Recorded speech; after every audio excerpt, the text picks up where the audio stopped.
திருவாசகத்திற்கு உருகாதார் ஒரு வாசகத்திற்கும் உருகார் என்று சொல்கின்றார். ஒரு உருக்கமான ஒரு விஷயம்தான் இந்த திருவாசகம். அதனால நம்ம முதல்ல எந்த ஒரு செயல் செய்தாலும் முதல்ல நம்ம ஆரம்பிப்போது யாரை வணங்குறோம்? விநாயகரை வணங்குறோம். அதனால எல்லாரும் விநாயகர் பெருமானை மன உருகி வணங்குங்கள். முன்னாடி விநாயகர் மஞ்சள் நாளை விநாயகர் பிடிச்சி வச்சிருக்கோம். அந்தோடனே ஒரு விநாயகர் பூஜை பண்ணிட்டு அதனால எல்லாரும் விநாயகர் பெருமானை மன உருகி தியானம் பண்ணி கும்பிடுங்க. பாலும் தெளிதேனும் எல்லாம் சொல்லுங்க. பாலும் தெளிதேனும் பாகும் பருப்பும் இவை நாளும் கலந்துனக்கு நான் தருவேன் கோலம் செய்துங்க கரிமுகத்து தூமணியே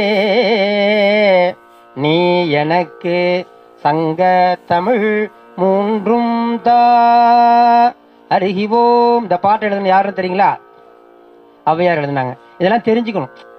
பெருசா ஒன்றும் தெரிஞ்சுக்கணும். அப்பப்போ அதாவது கொஞ்சம் கொஞ்சமா 4 வரி படிச்சா கூட ஒரு சில திருவாசகம் கடன்னு படிச்சுட்டு போவாங்க. அப்படிலாம் கடன்னு படிச்சுட்டு போகணும்லாம் கிடையாது.